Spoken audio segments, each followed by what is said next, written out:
So my dad's background originally, he was quite middle class. So he was a bank manager in Nigeria. My dad then lost his job and he lost all the perks that came with the job. He then also realised that many of his friends were only friends because of his status. The big change for me happened is at age 21, I had my first child. Even though that was my dream job, even though it's exactly what I wanted to do, I realised that I need to do something else because it's not going to work. And I think if we're looking at people from underprivileged backgrounds, what they lack and what I lacked is that knowledge of the system that gets you there. I remember telling my dad when I was like, I want to go, this always cracks me up. Just I remember being like, I want to go work in London and like work in finance. He goes, mate, I grow potatoes. What do you want from me? I was like, you wanted a back office role, not a front office role? I would say I didn't know the difference. I think that's to be truthful. Like, rejection is part of life, right? I think that's the reality of life. I think you're not going to go through life without experiencing rejection. A year in sales will teach you. I was going to say, sales is the best. But like also like, what do you think separates someone from the nothing from me to being that person that always wants to? I think the key thing is, ladies and gentlemen, welcome to another episode of the Mergers podcast. We'll get right into it today because we've got a great guest for you.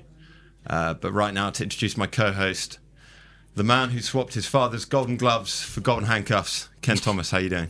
Still waiting on the handcuffs. We're doing all right. How about you? Yeah, not too bad. Are they golden handcuffs at Back Future, or how's the IRR looking? Bit silver? Yeah, I think we got a few years, maybe close to a decade, returns and everything. Too early to tell. Yeah. And on to the star of the show, Henry.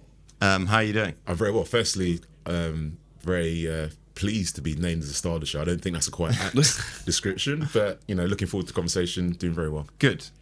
I think a bit of background for the viewers.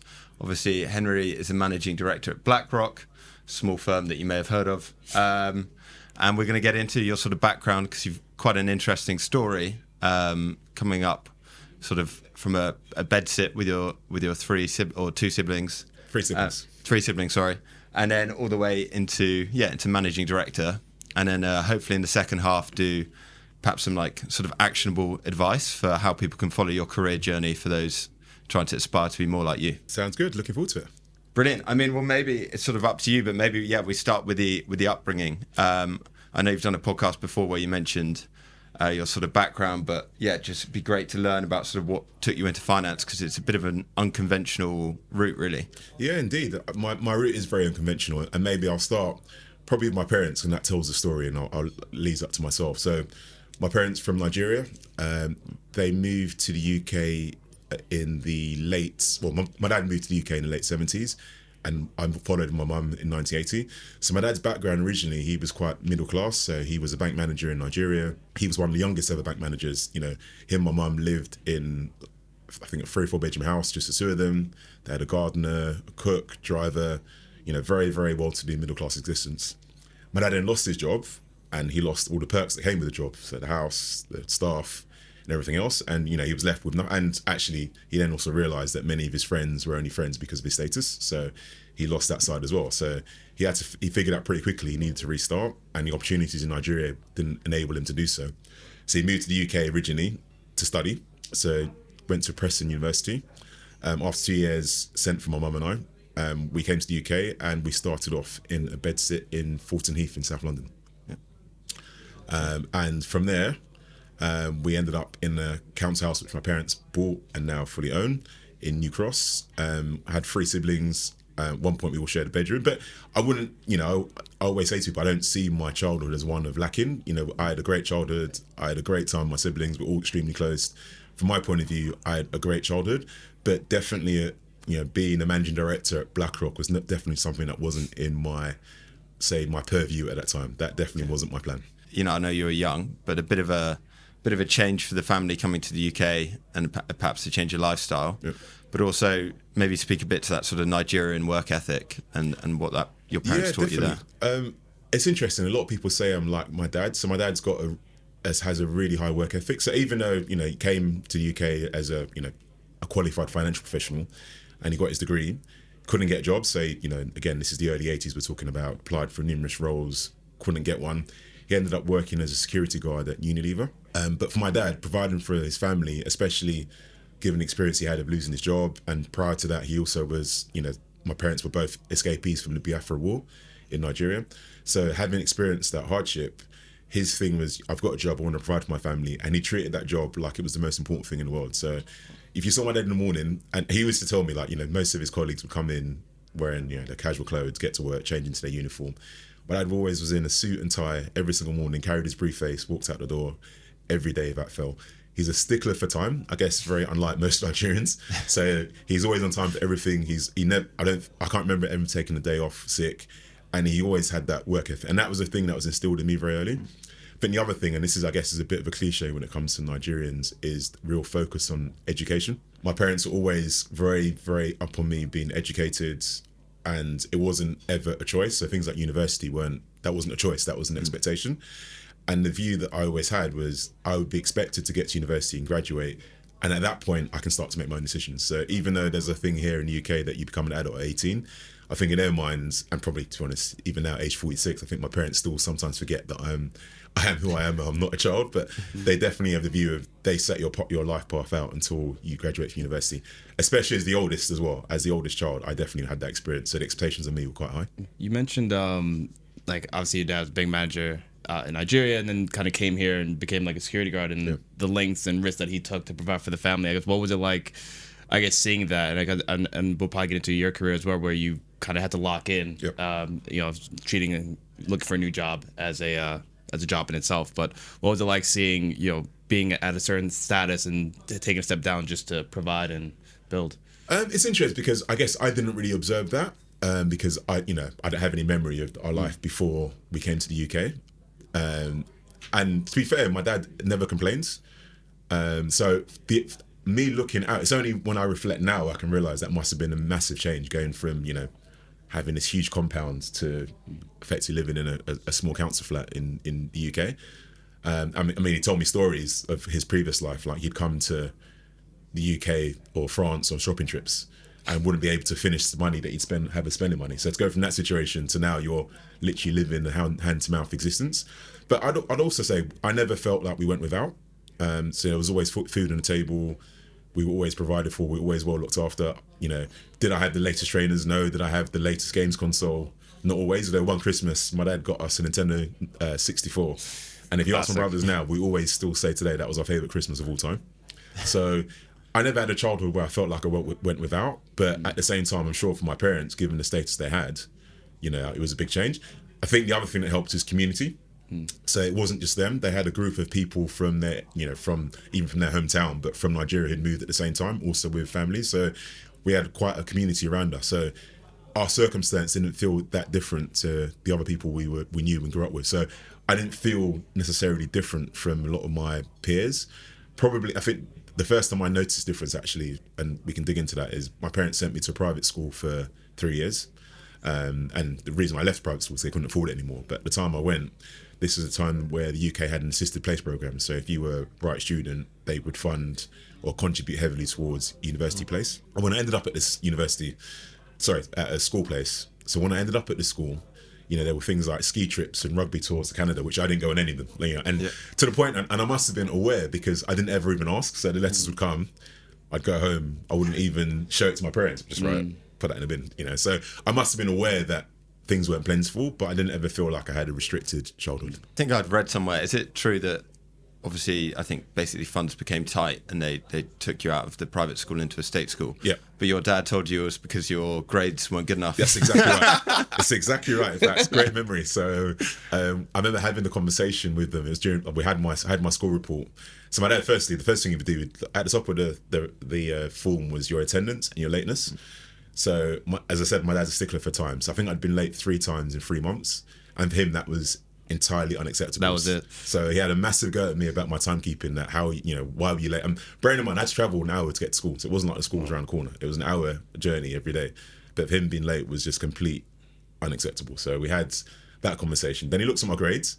Now, it's really funny, actually, because my memory is my grades can't have been that good because, you know, we had a long discussion about, and then basically the end of the discussion was, right, we're taking you out of school because you're not doing well enough.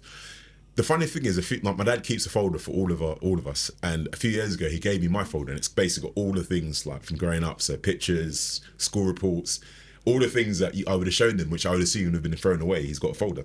And I actually got my grades, and actually, I looked at them, I thought, they're actually not that bad. Ironically, so they obviously had very high standards. So, because in my mind, I felt like, I always told the story that I left private school, went to state school and did much better. And I remember at the private school, they actually told me that I was more of an, they expected me to be more of an artist. Like, I wasn't particularly good at maths and science and so on, which is ironic given what I do now. But they expected me to be more arty. But when I look at the grades now, actually, they're actually not bad. I wasn't that bad of a student. So, but again, it's that expectation, right? According to the expectations, I wasn't the straight A student, that they, I guess, envisioned me to be. Yeah, I think it's interesting.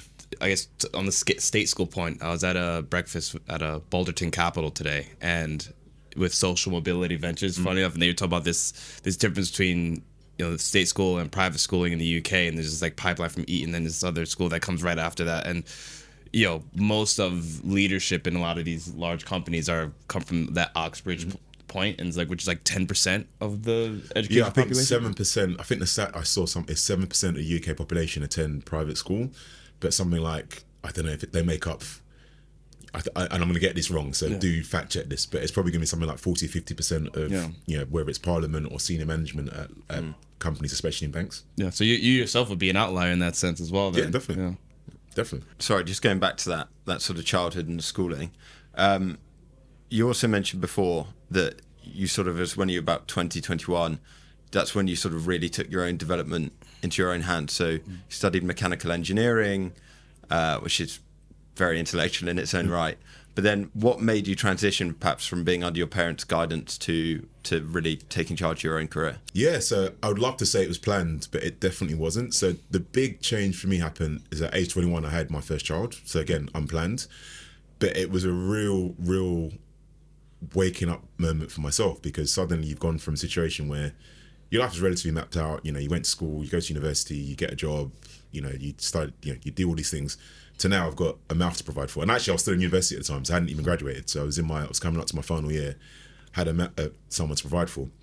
So when I graduated, and again, we can go into this a bit later on, but I wasn't, I did an internship in engineering. So I worked at Tate & Lyle Sugar Factory in Silvertown, which is still there today. So I did 6 months there, and I was thinking about engineering, and I wanted to be a design engineer, and I got offered a job designing robotics for a small Japanese company, which was my dream job. That was exactly what I wanted to do. And then I saw the salary, and the job was based in Watford, and I grew up in London, and I worked out very quickly that post my travel expenses, I was going to barely survive in this job, especially with a mouth to feed. So I had a realization that I need to change careers, because this isn't going to work out for me. So even though that was my dream job, even though it's exactly what I wanted to do, I realized that actually I need to do something else, because it's not going to work. And a chance conversation actually with my daughter's mother, her sister at the time actually worked at Barclays Capital in legal. And so, she said to me, well, why don't you consider finance? And it shows, I guess, banking or finance, or whatever it is.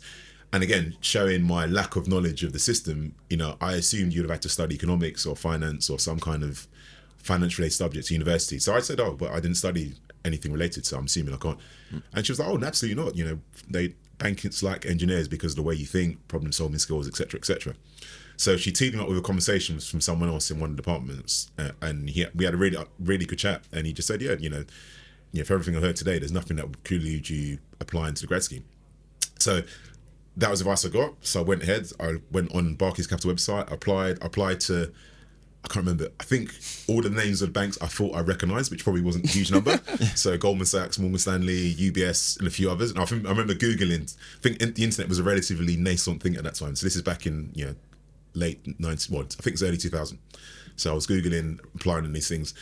And I told the story earlier, actually, before we started recording, but I turned up at the assessment centre for Barclays Capital, and I was told that there was 13,000 applicants for 178 roles. So I was like, oh, okay, this is fierce competition. Yeah. So did the test, and then I got invited for the assessment day, which I guess was the top 20 or 30 people. Wow. For at least for the role, because where I ended up, there was 12 roles. And we did the assessment centre, and then I got an offer. So again, I'd like to say I was very kind of planned, deliberate. I wasn't at all, but I had key pieces of advice on the way. and I was able to, and I say I was fortunate. I got, with some people prepare, their whole university or their undergrad or their penultimate year is geared toward getting that spot. Mine wasn't. I had two conversations and ended up applying, and I was fortunate to get my start. Can I ask, before we continue with your story, because people will obviously want to learn from everything you've done, if you were 24, maybe like you've just finished university, you've done a year in industry, you're not enjoying it in something non-finance related, and you wanted to transition into high finance, investment banking or something now, what would be the best way to do it? Because you've missed the stereotypical spring week internship offer route. How would you do that given how competitive it is? It's a great question, and it's something a few people along the way have always asked me. They want to transition careers, and I'm always really open to them. I think it's really tough. If I think of most financial companies I've worked with, their biggest hiring is grad pools. That's where most of the intake comes. If you're outside of that, at best you're an experienced hire, and you're then competing with people who've got experience in the field that you're trying to get into. So I actually think, if I'm honest, it's really difficult to go from outside into, especially, give an example, if you wanted to do M&A, or I think it's really hard unless you've got experience which is directly relatable. And there is some experiences that are directly relatable. There's things around, if you've analysed accounts and you've done accounting, there's some of those things are transferable. But in general, I think it's really, really hard. I think now the competition is, I mentioned the numbers when I applied. I think if we fast forward to 2025, it's even more of a global competitive landscape. So it's even harder. The advice I'd give people is you probably need to transfer into something which is similar to what you're doing today, because these banks are very broad places, right? They don't, there's marketing departments, there's finance teams, there's technology, and then try and move internally, because it's always easier when you're on the inside. And the other thing is you may have to accept a role which is more junior than what you are today. And that's the bit that most people balk at. They think that there's a sideways move and they can be being at the same level now in the bank. And I just say the competition is really hard. So you have to be realistic about it. It's not impossible, but you just have to be your eyes open. And my advice would be, the easiest way would be try a lateral move into something similar to where you do have some very tangible skills. And then once you're inside, it's always far easier to move internally than it is from the outside. I guess for those like that are in undergrad, as opposed to those trying to make a lateral move or a move from working already, for those that are kind of in their university. So you had mentioned that you yourself, kind of waited till you got the degree and then started looking for jobs, but meanwhile everyone else was kind of already ahead of that. Yeah, and I think the big learning, I would say, and I think this is the difference in people who've gone through that route that you described, have gone to a private school, had great careers advice, gone to university, knowing exactly what they want to do and really go for it. Like now, like most people who come for graduate schemes, they've done a spring week, they've done an internship, they've done some kind of they've done lots of things outside, whether it's volunteering, like they come super prepared. Now, the irony is, when they start work, I wouldn't say they're that much better than anyone else, but it's just they have the door, they know, it's like they've opened the right doors that get them access, and access being the key word. And I think if we're looking at people from underprivileged backgrounds, what they lack and what I lacked is that knowledge of the system that gets you there. The amount of people who've come to me with their degree and said, I want to get into finance, and I asked them, have you done an internship? Oh, no. Have you done a spring week? No. What tangible experience do you have? And I'm very honest with them. I say, it's possible, but it's super challenging because the people you're competing with have done all of those things. And they've got on their CV, they've got ready-made experience they can point to, which they can say, I've worked in that environment and I've been successful, whether it's true or not. I think, to be fair, I think that's one thing we hope to do with this podcast a bit, is just tell people some of the things that, like you say, they don't know. And I come from such a privileged background, and haven't faced many discriminations or anything like that. But I remember telling my dad when I was like, I want to go. This always cracks me up, because I remember being like, I want to go work in London and like work in finance. He goes, mate, I grow potatoes. What do you want from me? I was like, he's just a farmer. So he was like, I'll help if I can, but I don't know. And like you say, I didn't know what a spring week was when I was at uni, and I missed that. And then even trying to get an internship when you've missed a spring week. Yeah.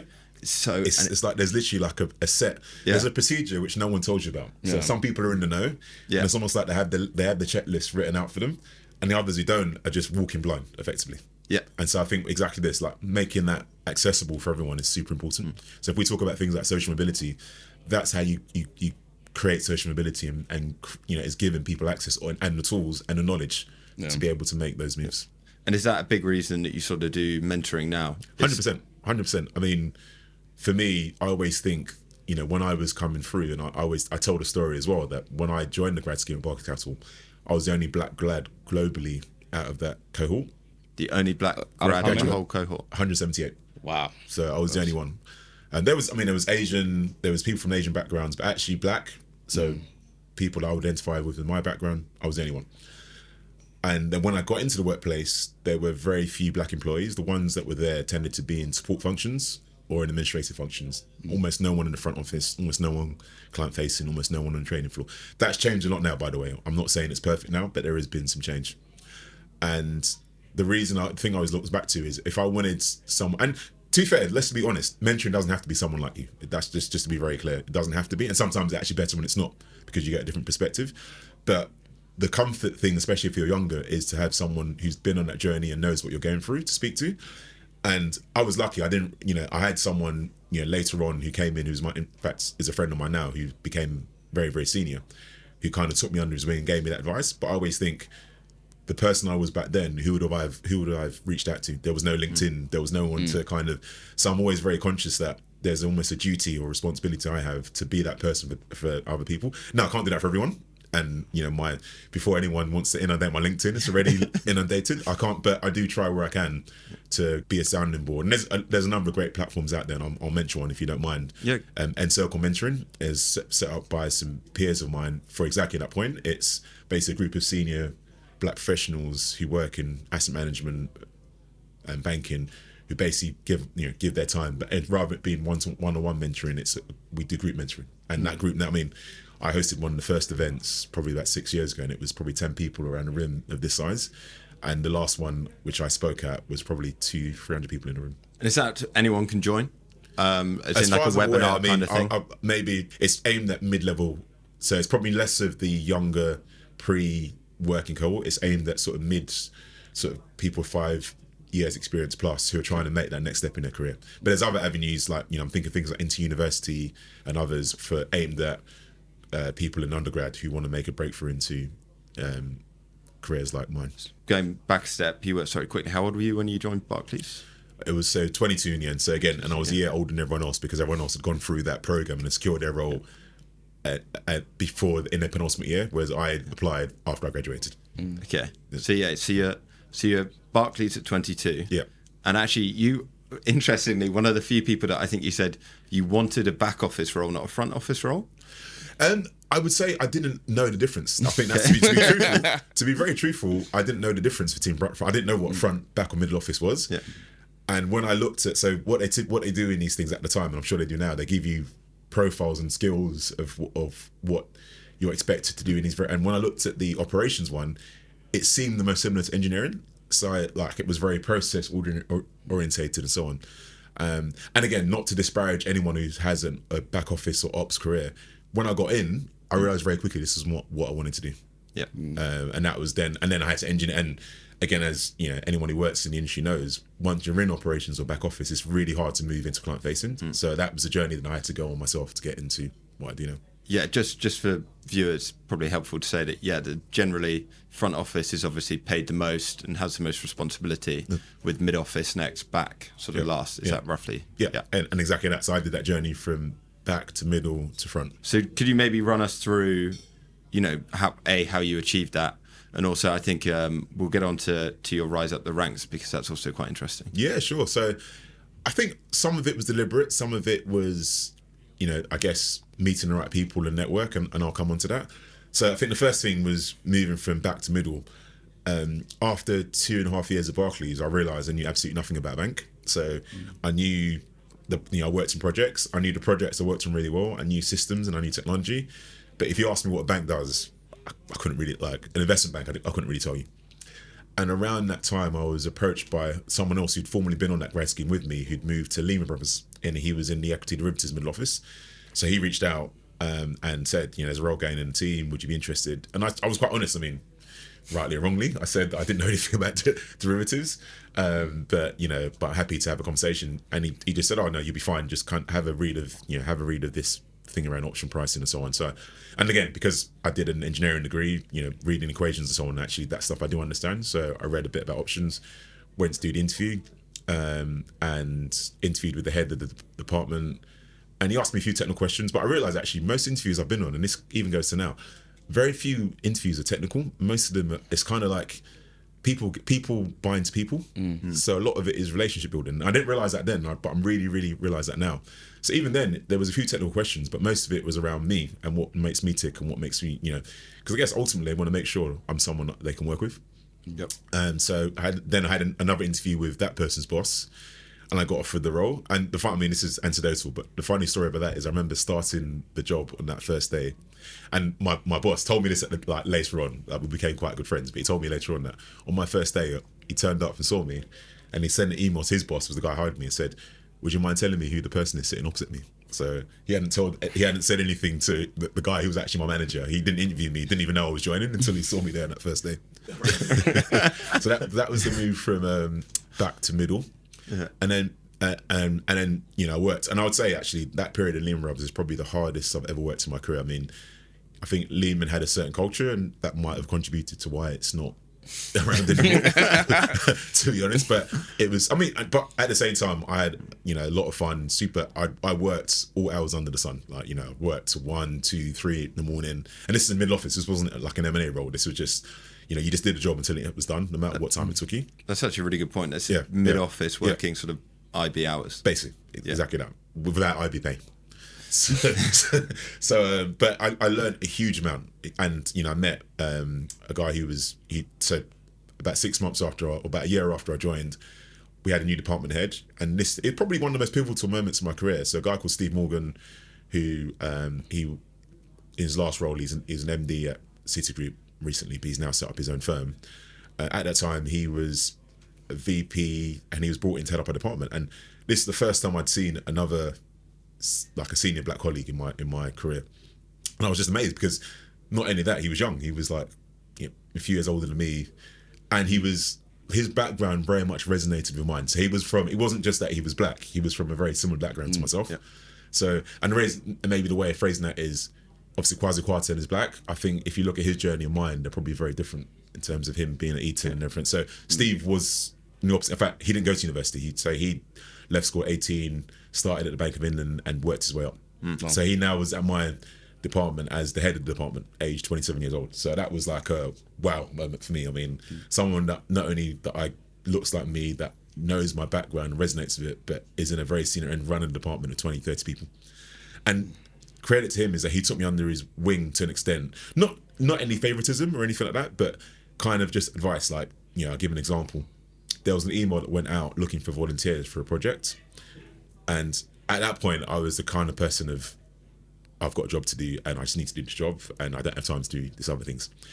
He then sent me a separate note just to me and said, "You're the most junior person on this email, you should put your hand up." Yeah, and that's, again, a lesson that I've picked up on the way. Just things like that. No one will tell you you should do it, although he did. But in general, like, if there's opportunities like that, no one will tell you that you should do it. But those are the things that actually make a difference, especially as you get more senior. That's great leadership from him as well, just to 100%. Send you a note and then give you like a chance to look good. But I suppose also from his point of view, it's a test, right? Yeah, definitely. If you don't reply to that message or do it, then he, I suppose, judges you in some sense. Well, exactly that. It just shows how hungry I am as well. So he's given me, there's the opportunity. He's given me the advice and direction. Now it's up to me then to take it up, which is what I did. So that was very pivotal in terms of having someone in that role. Even if he didn't do anything else, just to look up to. But he took an active interest in me and my career, and he actually messaged me a couple of days ago. We're still friends now. But we got to the point. So again. And this is probably another similar thing when you see professionals in my background of changing jobs relatively frequently. I don't think it's a good thing or a bad thing. It just depends. But another 2.5 years in, I was very clear about what I wanted to do. So typically when you were in banking, most people wanted to be in sales or trading. I would say majority trading. For whatever reason, I never wanted to be a trader. I don't know why. Even though, and people are often surprised to hear that because with a mechanical engineering background, that's typically the thing that people assume, that you want to get into trading or portfolio management. I never did. I was always more of a people person. So I decided around that point I wanted to be client facing. I wanted to be in a sales or some kind of client facing function. But to the point I made earlier, the barrier from moving from a middle office role to front office was tough. And I remember speaking to people at Lehman at the time, and they said to me that the challenge is that we could hire someone like Oxbridge, whatever, who's got all the credentials, and if it goes wrong, doesn't matter, we can move on to the next person. If we bring you in and take the risk and it goes wrong, that reflects badly. That then it's like that, the thing of no one gets fired for Buy and Dell. Yeah, exactly that. Yeah. I thought that was like an original thought that I've been telling you that. It's like soup to nuts, man. I'd come up with this theory that when you're interviewing, Yeah. you had to solve two things. Number one, prove yourself to be a credible candidate, Yeah. but prove to the interviewer they're not going to get fired if you do a bad job. Exactly that. I didn't know. I've never heard anyone. I feel so validated. But it's true, because you don't get fired for hiring the physics master's graduate who wants to be a trader, Exactly even that. if they don't know what fixed income is. And even if they completely mess it up, but you do get. I mean, obviously, again, and you might have to edit this out, so we'll see. But like, I'm thinking of someone like Kwaku from UBS, Yeah. who came from middle office. Ended up in. I don't know if he was. I think it was trading, and then he effectively blew up his portfolio, had some losses, and ended up in prison. Right. Now. Why that upset me was not only was he black, not only he was like all the character, like he was in middle office originally. He was a poster child for someone who should have been an opener for everyone else. Instead, he's probably set people back a number of years because they were looking at it and saying, well, we gave that guy a chance and look what happened. Rightly or wrongly, and mostly wrongly, right? Because ultimately, I always say, just like I can't speak for I don't represent anyone but myself. I can share experiences, but I'm not representative of a whole cohort of people. Not a monolith, yeah. That'd be very harsh to penalise, especially when there's failings on the bank's behalf. Exactly. So anyway, going back to that point, so I didn't really see a path for me moving to front office where I was at Lehman. Now, and again, this goes back. So the point I'm going to make now goes back to my point around networking and how important it's been in my career. And there's a continual pattern all the way through.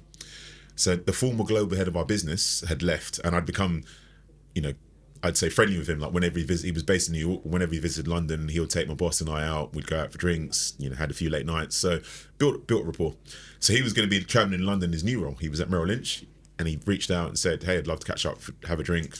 So we went out for a drink, and I took the opportunity to ask him some career advice. I just said, and actually at the time I was interviewing, I think elsewhere, but these were, I would say, more sideways moves into different middle office roles, but in more, I think one of them was SPV in credit, another one was fixed income. But it was, because at that point I'd been fed up of working the crazy hours I was working at the pay I was at. So I was like, okay, I'm either going to get to do what I really want to do, but at the very least I'll get paid more doing the same thing somewhere else and hopefully not have to work these nuts hours.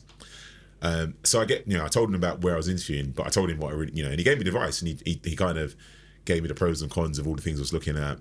But then at the end of the conversation, he actually said, well, actually, we've got a role going in my team in London. It's client facing, it's in a relationship management function. Would you be interested? I was like, absolutely. So he arranged an interview with the head of the London desk, interviewed with him, interviewed with the head of the London business and a few other people, and I got offered the role.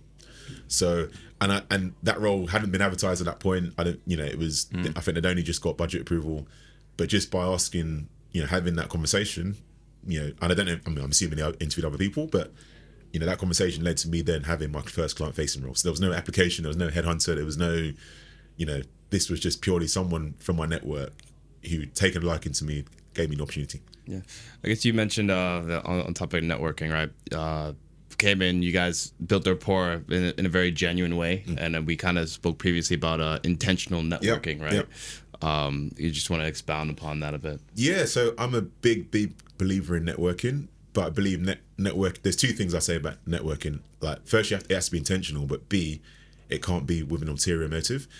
And I always think it's always very clear when you meet someone and they're doing it, they're doing it just to get ahead. I think a classic example, and I'll use an example from my world, when someone's up for promotion and they suddenly put in a catch up with you it's because they're up for promotion and you haven't spoken to them before, and you probably won't speak to them afterwards, but because they're up for promotion, they've suddenly put in that catch up.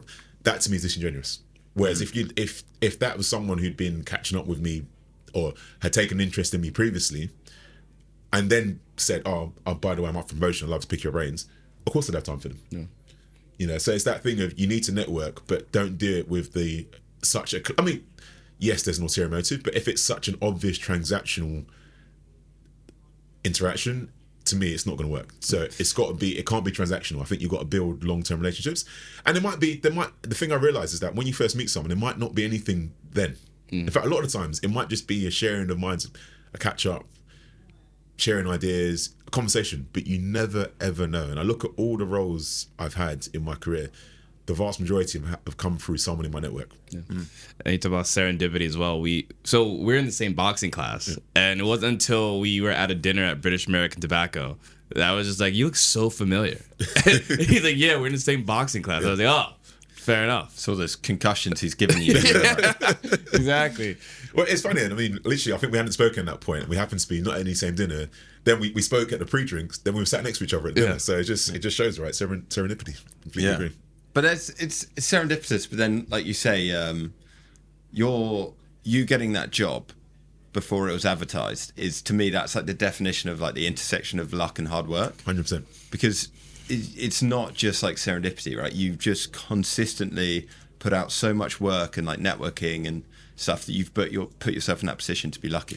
To be really honest, I would say at that point I didn't really know those things. I would say that one was probably more luck because I wasn't networking then. It was just I was catching up with a former boss. It's only now when I look back, and obviously now I'm a lot more intentional about it. But it's only now when I look back and I realise that was probably the earliest example. Actually, the earliest example was the person who called me for the Lima job in the first place. Yeah, who was a former colleague he called me and recommended me for a role. So so in my career, there's always a consistent thread that there's very few recruiters in headcount. I think there's one role or two that I've got through recruiters in headcount, and even the second one was because of the relationship I built with them after the first time they placed me. So that's a quite consistent. So that's the kind of that goes back to advice I'd give to someone my younger self. That is one of them because I didn't realize at the time, but really investing in your network really does pay dividends. And I guess just to build on that, like as someone like my job is you have to maintain a lot of relationships, VCs, LPs, founders. When you have such a wide network, how do you go about like keeping up with people in an intentional manner where it's not like because you can also see like, oh, someone has this like this is a task and they did this versus like a genuine catch up. And just to add to that, can I just ask, at what point are you sort of comfortable asking like a favor? Yeah, it's both great questions. I think so. Where I am now, nearly 25 years into my career, obviously I have a big network, and I'm not going to pretend that I invest in everyone equally. I think, but what I would say is at different points in your journey, there's people that are going to be more impactful than others. But it doesn't mean I'm not saying I ignore everyone else, But the other thing, I mean, a simple thing is I go to industry events. So because I go to these industry events, there's a lot of people I'll see regularly. So at that event, I get the opportunity to catch up with 5 or 6 people, and then and that kind of that keeps that relationship warm until the next time I see them. So I wouldn't say that's necessarily intentional, but then I go to these events knowing that those key people there's few people I know are going to be there, so I'll keep up with them. But there's other core people who, especially if there is something going on, or I'm at an inflection point, or I'm at a crossroads, or I need some advice, there's people I reach out to. And I think one of them now, I have a mentor myself who's senior at another corporation, and we originally had a very fixed sort of schedule of catching up every quarter. Now it's very fluid. It might be, sometimes I think, I haven't spoken to him in a while. It might be every 6 months, it might be longer. So what we've done, and we agreed this, we just agreed we'd catch up as and when. So we've catch up, it might be once, twice a year. But when there was something specific to ask, I'll reach out to him and say, I have this challenge, I'd love to pick your brains in it. And it's funny, when I say that, he loves that. He actually, he loves me, like he loves me to come to him with a problem that he wants, like we can pick through. And it's interesting because when we came, he's a very senior guy, and when we came to the end of the formal program that we were on, he actually said, I'd love to keep this going, because I get as much out of this, you think you get a lot of this, I get as much out of this as you do. Yeah. And that's something I realized in my mentoring journey, that as a mentor, you get as much out of your mentees as you feel like you give, sometimes more. Yeah. Yeah. So I think, to that, going back to the question, I would say that I'm not, if you built a relationship with someone, then there's no harm having an ask. And the way and maybe this is because I work in sales, the way I think about things is the worst someone can say is no. I think asking for a favor cold, I mean, I'm not saying you shouldn't, and maybe you but I'd say your success is going to be much higher if it's warm. Yeah. It's like a cold prospect versus warm prospect. If you're asking for a favor from someone you have a relationship with, even if it's someone you've interacted with a couple of times at an event or had a coffee with, I think it's much like if you ask for instance, reaching out to someone on LinkedIn and asking for a favor of them, unless there's something in it for them, I don't really see what the incentive would be. If you've met that person a couple of times and asked them for a favor, Yeah. They might be more willing to reciprocate. And you mentioned, I guess, having a mentor as well. And I guess I might see it as 3 parts, but tell me if I'm missing any part of that flow. Realizing you need a mentor, identifying one, and then getting them on board. What was that process like for you? Yeah, so I guess I've had different forms of mentors over the years. I've had actual mentoring programs, which I've been part of. So they've actually, companies have put together a program and actually found and paid you up with someone. And I've done that as a mentor and a mentee. And I've also had the kind of unofficial mentor where someone senior just takes an interest in a liking to you and you then formalize that relationship. I think now that happens more that people come to me versus the other way around, but I've had that in the past as well. I think, again, it comes like most things, it's about relationships, right? I mean, there has to be some form of gel for it to really work. And usually you get to know that when you've interacted with someone a couple of times, or you kind of get to know if your styles are met. Because ultimately what you don't want, and I say this as a mentor, as a mentee, is it for it to be like, I see it in my diary and I think, oh God, I'm speaking to so-and-so again. That's like the last thing you'd want. You want it to be like, oh yeah, I've got a conversation. This is good. Even if it's something like, I have lots of conversations, right? And so, even if someone is far more junior than I am, there's some conversations I really look forward to because actually they're really interesting to talk through, or their problems are really interesting, or they come to me with things which are really interesting. I'll give an example of there was even though it's a program, I did an athlete to business mentoring program a few years ago.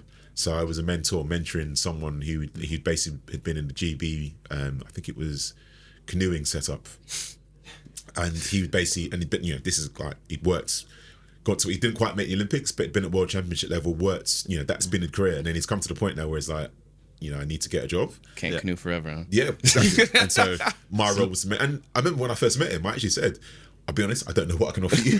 But actually that's probably one of the most enjoyable mentoring experiences I've had, and I learned from him and he learned a lot from me, and he ended up, I think he actually said one of the most impactful things I did for him was I invited him to do 2 weeks work experience in my team, just working in my team, shadowing my team and just learning what we did. And he now works, I think last time I checked, I think he was working at HMRC. So, so I think, again, sometimes you go into these things, you don't know how it's going to work, you don't know what's going to get out of it. And, you never know.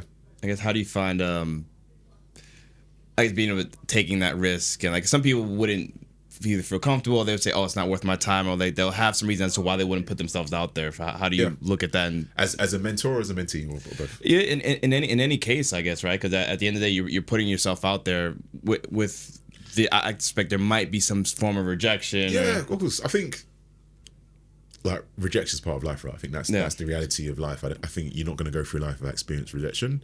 I think at the same time, I was going to say a year in sales will teach you. I was going to say sales is the best for. I always say this to people, right? Especially whenever someone new comes into sales, I'll always say, you're going to get 1,000. You need to be resilience is probably the most important quality to have a salesperson, because you're going to get so few yeses and so many no's, but those few yeses are going to outweigh all the no's, and that's the kind of mindset. You have to be someone of that mindset, otherwise it's not going to work for you. If you can't be someone that says, I'm prepared to get all these no's to get that one yes, then sales is not going to work for you. But so that's number one, I think, is and also I'd say, mentor. I'm not saying you have to go out cast the net far and wide for mentors.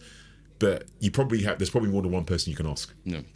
So if you've got 2 or 3 people, I'm pretty sure one of them would. But the other way of thinking about it as well is, what can you offer them in return?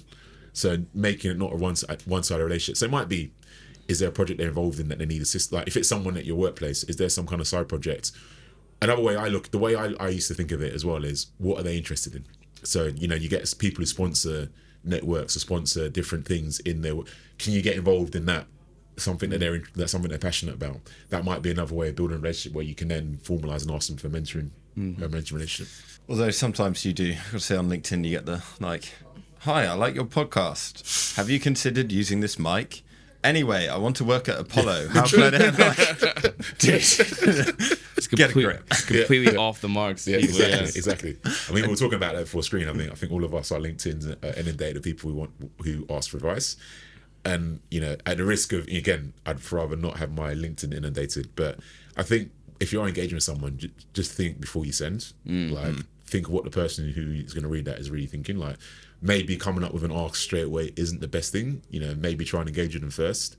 You know, maybe show some level of interest, or there's something about them that's made you want them to reach out. Not just the fact, not just their job, or that something. Go a bit deeper. I think that's the advice I'd give. Just, you know, have something about you which differentiates you from everyone else is going to ask. Also being like succinct and clear. I mean, Yes. you get people sending paragraphs of just like So as for a me, first message. For me, if it's like a page, I won't read it because I just don't know.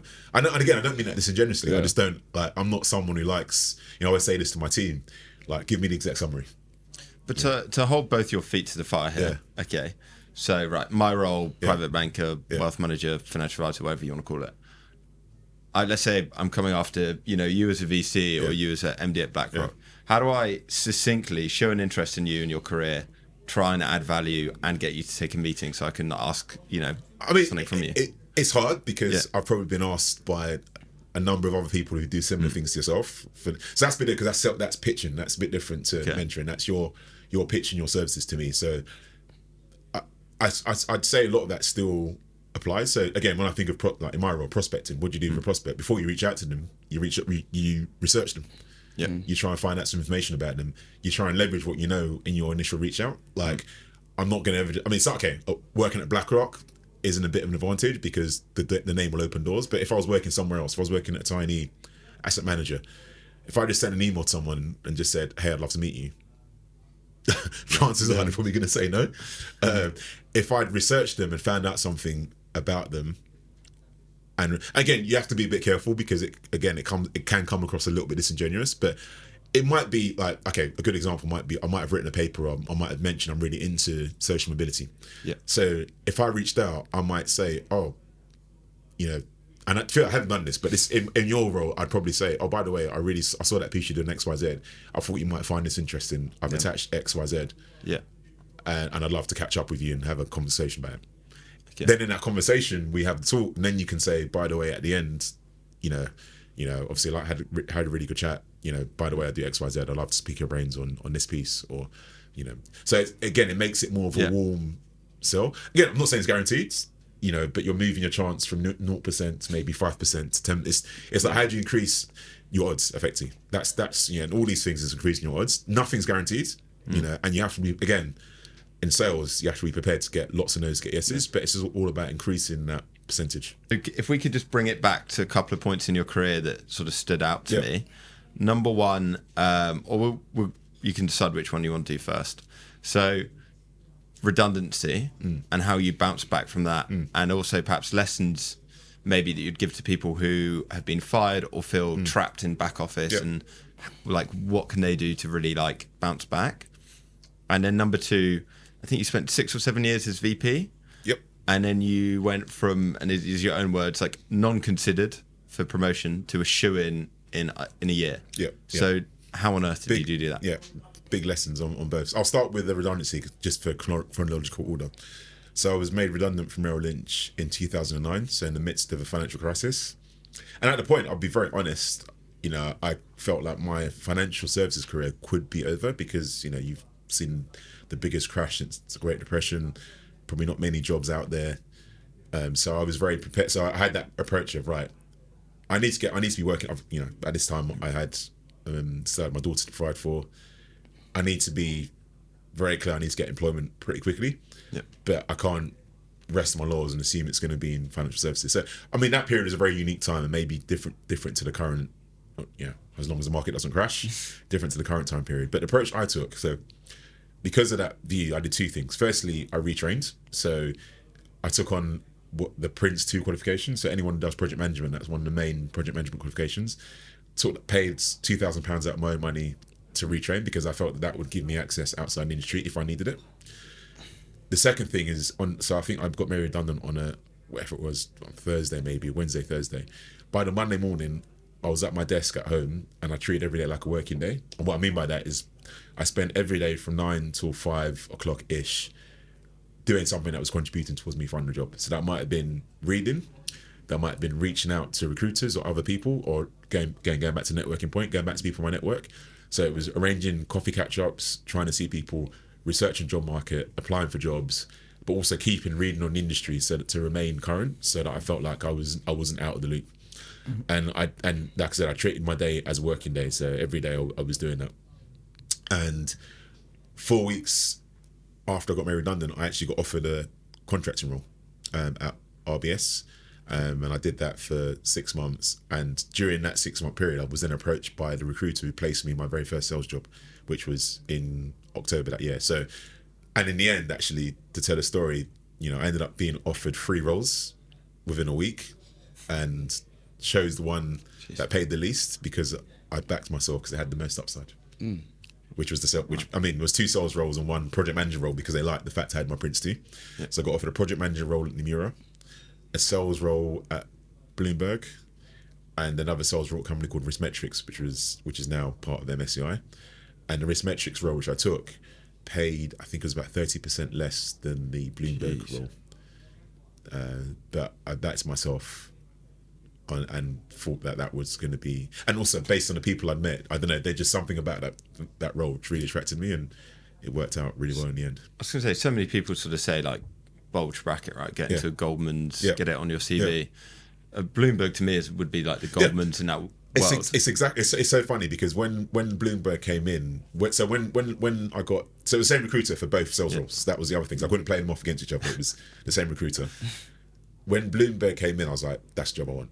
Like to your point, I'd cut as someone who worked at Barclays, Lehman, Merrill, all big name firms, and had just been made redundant. The safety and not just safety, but just a name. I'd never even heard of Riskmetrics. Never even heard of them until I saw that spec. But this is the point around people, and not saying that Bloomberg people were great, and I had great interviews with them. But the more I think Riskmetrics made me do 12 interviews and a presentation. Jeez. And I did 3 interviews and a presentation at Bloomberg. But the more people I'd met, I was just so impressed with the caliber of people that I'd met. And I was, in my mind, I kept thinking, well, if these people are here, and they were so impressive, they probably could have been anywhere. So I was like, if these people are here, there's a reason why they're here. So this must be something I should be wanting to do as well. Now, I'm not saying I didn't get that same feeling from Bloomberg. It just was a very different, culture. Yeah, at the time, I say small company, probably in eyes of most people, and that's not small, but Riskmetrics at the time was probably 1,000 globally, 400 in London. So Bloomberg was another massive organisation. So to me, I was just sold on that. Even I didn't know anything about them, but the more people I'd met, the more I got to know the company. And also the potential. That was a commission role, whereas Bloomberg wasn't. It was base and bonus. But it was very much on me. Like, if I'm successful, this is the potential. If I'm not, so be it. And and it's funny actually when I look back, I'm actually quite surprised at myself because, especially coming off a redundancy, to take that risk. Yeah. But to be fair, I think that's probably where the 6-7 months I'd done in the on a contracting basis had helped, because I'd actually, I got paid very well as a contractor, so I'd actually built up some decent savings. So I was in a position where I wasn't desperate and I was able to take that risk. Would you say for let's say you've got 2 offers then. Yeah. Just going to put you in a hypothetical. Yeah. You're a graduate, you've got, I don't know, a bulge bracket bank or, a boutique sort of, or mid-market like William Blair. Yeah. Would you bet the jockey, given what you know about networking and mentors, if you had an MD who was or a director who was really in the interviews showed an interest to take you under the wing? Or would you say sort of play it safe? I think it depends. Is my answer to that. I think you'd have to get a really strong feeling from the William Bear to go with them in that situation, and also depends on the role, right? Because they might be you might be, if the one role might be very, very junior, support, working in a big team where you don't get a huge amount of exposure. The other one might be right, and which is what the case for me at Riskmetrics was, here's a phone, here's a credit card, off you go. It's like, this is you own this. This is this. So. Again, I have to be careful because obviously the industry is going through some changes, and I wouldn't want anyone to do something and end up at a firm that doesn't survive. Yeah. But I think what I would say, that the things I've learned in my career is, firstly, never chase money. Money will come. Again, it sounds like a very privileged thing to say, and I do understand people have bills to pay and so on. But in general, don't make decisions financial being the number one reason, because what I've learned is, you make that decision, then you have to do the job. And if you don't like it, 6 months in, it doesn't matter how much you get paid. Yeah. It's really challenging to do something you don't like, even if you get paid very well. So I think that's one thing I've learned. So if that other thing is really calling and you've really, see past the names and what's the thing that's really resonating with you and where you see the most development for yourselves, then, there is an argument to say that you can get into Goldman and there's a big career path and you can move on. So, I think you'd have to weigh both of those up, and that's what I did, right? I had the bigger salary, better name, similar role, to be fair, but I just saw more entrepreneurship. And for me, just the people really, I really resonated with people. And actually, I'm still close friends with many of those people today, 15 years later. Yeah, sorry, it's a bit of a tough question without actual sort of context, but it makes the sense of like kind of, weighing them both up properly. Like, don't just assume bigger name good, but a small name bad, or vice versa. Just having really going through that process of weighing them both up. And then the second question, I suppose, is, how did you manage that jump from VP to director? And obviously not a turnaround. You were doing great to be a VP, but it sounds like you really put your best foot forward. Yeah. So, and this goes to one of the lessons I learned about moving from, I guess, middle management to senior management. So I think, and this is something I think is very common from people from a certain background, is that real concept of head down, work hard. And I think that will take you so far. And I think in my career, it took me up to VP. So for those who don't know, at most banks or financial organizations, there's various levels. So it's analyst, associate, vice president, director, MD in general. Like, if someone has slight tweaks, but that's a general kind of path. So for me, VP is sort of the mid-tier. And I would say I got there by putting my head down and working hard.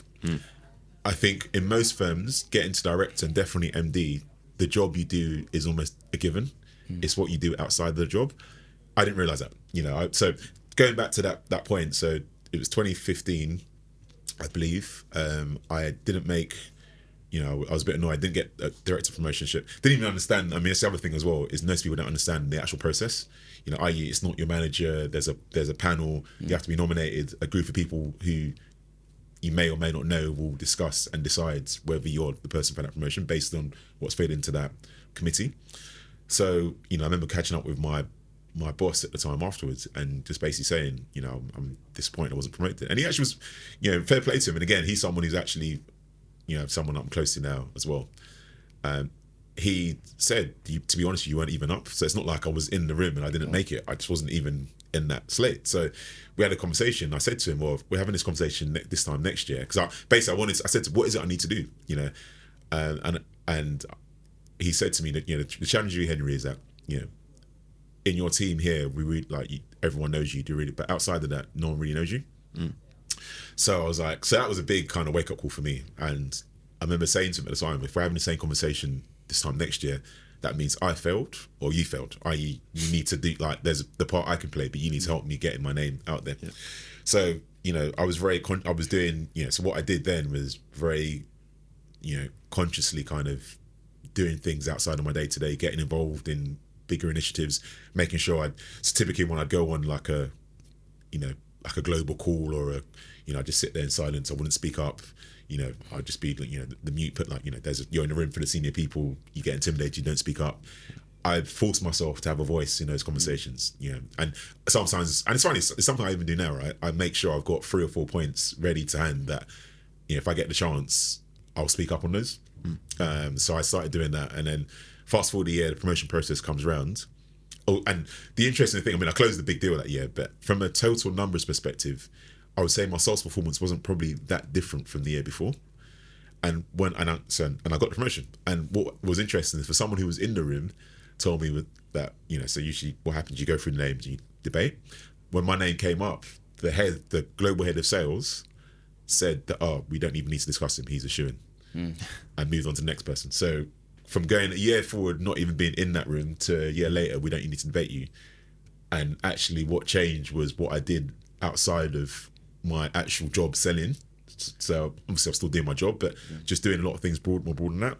That was the transformational thing for me. And then that helped me make MD not so long after that. And I think that's a big learning for people who want to get into that. A lot of it's the intangibles. That's the phrase I always use. And what's interesting is no one really ever tells you what they are. I actually, sorry, one thing I should add as well is I actually had a mentor at that time as well. And the mentor was someone who was more senior than me, and she told me how the company worked, how that process works, which I wasn't familiar with. And she told me who the key people are I need to influence. So that was, and again, I was lucky that people told me that. I'd say it's rare that people take you aside, and I think general managers don't do a great job of kind of really giving people really clear kind of, this is what you need to do in order to get to that next level. Yeah, you mentioned like in that year giving yourself a voice, making sure you have points in every call. Like there's the joke and meme of like, you know, just unmuting yourself, nothing from me, and then just going back out. Yeah, no, exactly that. I mean, that would have been, to be frank. I mean, it's funny because, you know, I'm in sales and I'm happy talking to people, and I'm relationship based, but in a group call, I'm not necessarily the natural person that's going to put my hand up and say, by the way, X, Y, Z. But I have to force myself to become that. Yeah, I guess. And what do you think, I guess, would separate someone? I mean, like from like building that mindset, but like also like, what do you think separates someone from the nothing from me to being that person that always wants to? I think the key thing is thinking strategically. And what I mean by that, and this is something I've, again, especially as an MD, I've had to coach myself in, is senior management. It's not really things, it's strategy. And what I say by that is most firms have a strategy, and you know what's important to your managers, or you know what the firm is trying to achieve. So when you talk about things, try and coach them in the frame of that strategy, or talk about something which is related to that strategy. So so the easy thing to do is say, oh, by the way, I met so-and-so person last week. But if you're actually saying, you know, okay, for instance, if your firm is focused on, I don't know, private markets, if you can talk about things which are related to that, and even better, the way like, and it seems to work, and we do this a lot at BlackRock, we're talking threes. You know, to have these 3 points which are related to that, it might be, by the way, just an update on the so-and-so strategy, go-to-market strategy we put in place last year. Update is we're X number, you know, in terms of revenue, X number of prospects, got X number of position people we speak to in the next couple of weeks, something along those lines. So it's a same information, but you're just coaching it into the strategy. Like past, present, future. Yeah, so I think that's the kind of thing that senior management take notice of. The other thing is just doing things outside of your day-to-day job. I think that's really important, especially at big organizations. There's lots of opportunities to get involved in things outside of what you do day-to-day. I think, and I'm trying this, I think that's the same at all levels, actually, not just at senior levels. I think doing things outside of your day-to-day is the thing that, you know, because people always say, I work really hard and I do a good job.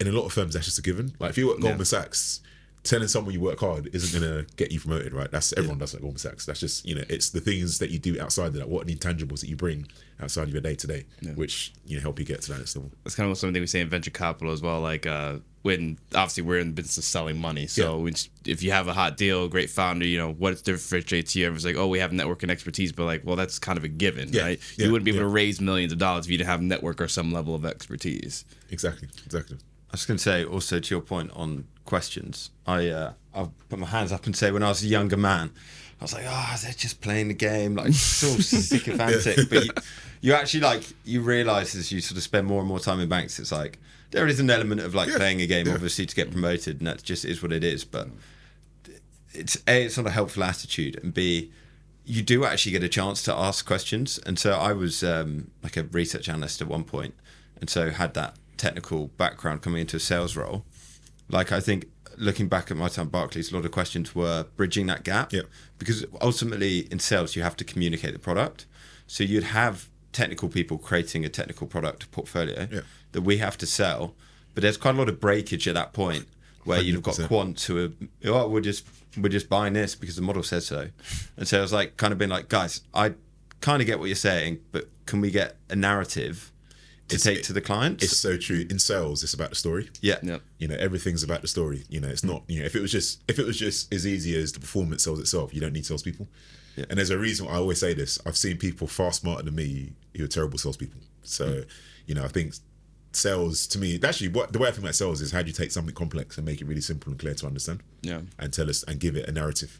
I.e., it's the whole thing of, the thing I always think about in sales is features versus benefits. Right. You know, it's very easy to list features, but actually why? So whenever you say something or whenever you're pitching something, why is that relevant to the person you're speaking to? And actually, in a way, that can even link back to the mentoring point and even getting bigger relationships. You know, what's the why is what you're saying of importance, or would someone prick up at hearing what you're saying? Yeah, I guess you mentioned features versus benefits, talking in threes. I guess what's your relationship with how's that your relationship with storytelling developed over your career? It's interesting because it's funny. Even in this conversation, I remember meeting a journalist about 6-7 years ago, and she advised me that I should tell I should talk about my story, because at this point I didn't do any of this stuff. I didn't do any podcasting, and I was in my job, worked, and I don't know how we connected. I think I was at an event, and she'd heard me speak about something, and she said you should really be out there telling your story, put it on your LinkedIn, all that sort of stuff. And I was just so reluctant to do that. And I think it's like all things, like the more you do it, the more comfortable you become. And I think what I've realized as well is actually it's a great way of building relationships. When people hear your story, everyone's story is unique and it's different. How you build relationships is through your story. I mean, how we're sitting here is through how we connected and we shared our stories, right? That's the easiest way to connect with people. So it's like all things, the more I've done it, the more I've become comfortable doing it. And there's things that I say, and to be fair, there's an element of privilege as a senior person. I get more opportunities to talk about my story than maybe someone more junior. So there is that element as well. I do recognize that. But no one wants to turn up, as a 500 theatre for the BlackRock intern. From humble beginnings to humble endings. So on that, in your day-to-day role, sort of moving on, it'd be great to just get some like useful tips if we could. For, as you say, how did things develop? How did you get to the point that now you're obviously trusted to close huge deals? Any advice in terms of sales, like pitching? I heard you say something really interesting, which is like, I've got a solution. They've got I need to map my solution to their problem. Exactly that. Yeah. So I think sales has evolved, I would say. Now still a lot of it is relationship based, but in the old days, it was you took someone to the pub, you had a few drinks, they went away, they traded with you. There is still an element of that. But now most people won't go to the pub. If I look at most of my meetings now, they're mostly breakfast meetings, and especially since COVID, it's like the bar for someone to have dinner with you or have drinks is actually quite high now. It's mostly coffees or breakfasts. So that's number one. I think it's become more technical in general. So to your point earlier that you made around being a technical person that went into sales, I think you can't just rely on your relationships. You do have to have an element of technical skills, and that means knowing your products. Now, I always say to my team, your job is not to be the expert, especially at places like BlackRock where we have so much. You can't be the expert, but you need to have enough to be able to hold at least the first conversation on your own, or at least intro it. At least, think of what are the 3 things that you need to know about these things. And the way I think about it is, we have so much, I can't do that on everything. So given the market situation, given what's going on, in the market, whether it be in pensions or whatever sector you're covering, what are the things that are most likely to be top of mind for your clients? And it goes then to the point around solution sales, right? The way you sell now is you need to be solving a client problem. The way a lot of people sell is a solution searching for a problem. So they have a set idea of what they're trying to do, and they try and find the person that best matches that. The way that I think sales works best, when I think of my first conversation with prospects, most of the conversation I try and engineer it that I'm doing very little talking. I get them to talk about, it's asking them lots of questions. The thing I've learned is all people love talking about themselves, which I'm doing today. Let them talk about what they're doing, so ask key questions. You give them, obviously you can't just sit there mute, you do give them a few things back, but that first meeting gives you a lot of information, which then, and it almost gets you to understand what your challenges, what are the things, what your priorities for this year, where are your main challenges. That helps you create, that gives you data points which you can go away and come back with a solution that helps with some of those things. Now, I'm not saying it works every time, I'm not saying, but again, it goes back to that point, right? What you're trying to do is increase your chances. So the classic view of a salesperson is that you walk into the room, you open your wallet, your coat, you've got these 10 watches there, pick the one you like, here you go, Bob's your uncle, we're done. I think now it's just become a lot more sophisticated, where you need to go in and just have a really clear understanding of what, we live in a very complex financial world, what are your challenges, your problems, how can I be the person that helps you solve them. But I still think the people side is very important, because people like to do business with people they like, and that hasn't changed. Yeah, it's funny, but like that everything has that kind of Pareto principle, that 80-20. Yeah. When I first started my career in sales, we had this thing where, this concept, if you're having coffee with someone, your coffee should be finished well before theirs is, because they've been talking so much they haven't had a chance to take a drink. So it's that's great. Yeah. No, I agree. I think the mistake people who don't work in sales, or people who are not very good in sales, think the salesperson is kind of like jabbering away, like you're the life and soul of the party, you're talking away, cracking jokes, selling stories. Actually, the best people listen. Yep. And again, I know it's an old adage, but you have 2 ears and 1 mouth for a reason. and that's the proportion you should use in. And then in terms of, obviously that's a really good framework for sales. Yep. But, and I know this is going to be very situational, following up, staying organized, managing that pipeline, like any tips? Yeah, and in fact, I'd actually say when I first started in sales, you know, and I, you know, again, my global head at the time took me, so in that job I referred to at Riskmetrics, I started off really well. Like they said, I'd probably one of the best starts I'd ever seen. Then I tailed off. I just kind of plateaued. So my global head took me into his office, and he, you know, some of the best advice I get, he said the biggest thing in, people think the biggest thing in sales is communication. It's not. It's organization. That's the biggest skill you need to have in sales is organization. And the reason being is, to that point, how do you follow up? How do you keep on top of everything you're doing? And he just gave me a framework with, you need to divide your day into, you need to give your slots in your day for prospecting, reading, following up, and you have to be deliberate about that. You can't just be like, okay, there's times when that proportion is going to change, but within reason, you need to prospect, which is basically find new people to fill up, new potential salespeople to fill up the top of the hopper. You need to follow up on what you've done before, and you need to keep abreast of your industry. You need to read about what's going on in your industry. And the rule that we can't, like in terms of following up, if something's live, it happens naturally anyway. There's cadence. You're kind of going back and forth. The challenge is always the cold or the warm. Like you've had a meeting with someone, you know, that you've left, and or you're, you know, it's how do you follow up with someone without, to the point where you're top of mind, but you're not being annoying. Yeah. And the advice he gave me was 2 weeks. Like if you check in every 2 weeks, that's about enough time where you're not annoying them, but you're still keeping top of mind. But then there's a point where you just ask, actually, because after a few times and you've not made any progress, what I tend to do is just say, actually, is it right if I check in with you in a month's time? Yeah. Or, you know, because then you've got an agreement, or, you know, 2 months time. Because the other thing people start doing is screening your calls, especially if you've got a caller ID. So, you know, it's having that agreement of, you know, let's agree again, let's check up. The other thing that I used to work with someone who was very, very systematic, more systematic than I am. And what they would do is they had a prospect list, and they would literally go from start to finish with the whole list. And when they finished, they'll just go back to the top and do the whole thing again. And what you realise with that is that someone who was a no before, might, by the time you've gone through your list, that might take you 6 months, might take you a year, might take you 2 years. By the time you go back to the top, the situation might change. They might be working with someone else, or they, you know, so a prospect is never completely dead. It's just a no for now. Yeah. This is a bit more introspective, but I listened to your last podcast, and you, obviously you came across as quite like a thoughtful, like deep thinker. Just kind of curious, like all this resilience and like the bouncing back from this journey, you know, the turnaround VP to director in a year, the redundancy.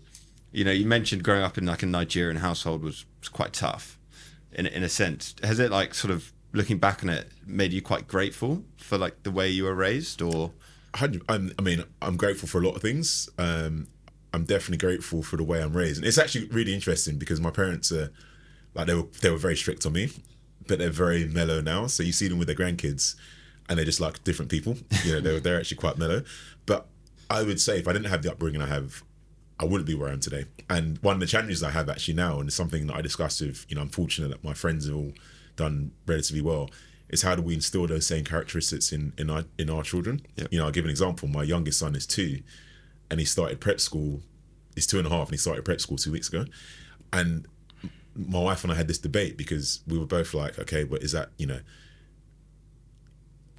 I went to private school for 3 years. She didn't go at all, but she said that gave her, you know, the extra push and resilience. But then at the same time, the stats don't lie, right? People who go for that route are more likely to be successful. So how do you give them the best? Now you're able to and can afford it, but still have them have that hunger that I had. You know, my worst fear is my son growing up feeling entitled and not having that drive that I did. So what's the balance of giving them all the opportunities that you can, but still instilling the same upbringing I had to know that, you know what, you've got all these opportunities, but you need to do something with it, and doing nothing is not acceptable. That's kind of, and I don't know, to be honest, I don't have the answer. That's what I always think about. But, you know, I'm very grateful for what you know, and what's interesting, I mentioned on that podcast is, you know, you look at my siblings. So my sister's second, she was a pharmacist. She ran pharmacies in private hospitals. She's now got her own aesthetics business. My brother is a barrister. He practices in human rights and sports law, and he's doing a lot of work with Premier League footballers. My younger brother owns his own software business. So the 4 of us who grew up, who at one point shared a room and grew up in this council house, have all gone off in separate parts and all done relatively well. So I think that says a lot about the upbringing that we had and what our parents have done. the saying I always heard was a generation to make it, a generation to keep it, a generation to lose it. 100%. Because then you lose that, I suppose, upbringing and culture that. Yeah, and it's right. And the thing is, I can't, what we always say is I can't blame the child, because how can he expect to have the same drive that I did if he's got every comfort in the world and, anything he wants, he can, like, we don't spoil them, but within reason, within reason, most things he's going to need, he's going to have. That wasn't the case I had when I was growing up. And now I didn't feel like I missed out on anything, as I said, but there was definitely not like, going on ski trips or anything. I didn't do any of that. Whereas, to be frank, if my son wanted to, I can do those things. So, so how can I expect him to have the same drive that I did if he doesn't have to worry about those kind of things? But you do lead from example. Like, you're up early. We were speaking off camera. You're in the gym. You get up 5:30 to go to the gym before work. I do. So I guess maybe it's easier if he can see you doing that. I think that's right, actually, and actually, because I took that example from my dad, seeing him work hard and sacrifice for his family, and that's the reason why I go to gym at 7 is because the reality is, if I do a 4 days work and then go to gym in the evening, I don't see my family. So it's better, and work during working hours now, it's just not possible. So it's better I get up early and sacrifice to make sure that I can do the job that I can do, than also spend time with my family. So the thing, all of this, what it comes back to is balance. And again, don't know if I have all the answers. My wife might have a different view to me, if I'm honest. But it's that thing, it's balance, right? I mean, I balance my career, all the things I'm interested in and passionate about, such as mentoring, my family, my children, and myself, right? It's how do you get the right thing? There's a Venn diagram somewhere which has the right mix of all of those things, and it's kind of making it work for yourself. Brilliant. Well, on that note, I think probably let you get back to the day job, because I know you've got to go. But thank you so much for your time today, and really appreciate it. Thank you. Really enjoyed the conversation. I think it's one of the best ones so far. Each one's better than the last. Hopefully I've set a high bar. Yeah. Brilliant. No, thank you so much. Really appreciate it. Thank you for listening to the podcast. We hope it was useful, and I hope Henry's given you some great advice for your own career. If you want to hear more, please like and subscribe. We're on Spotify, YouTube, and Apple.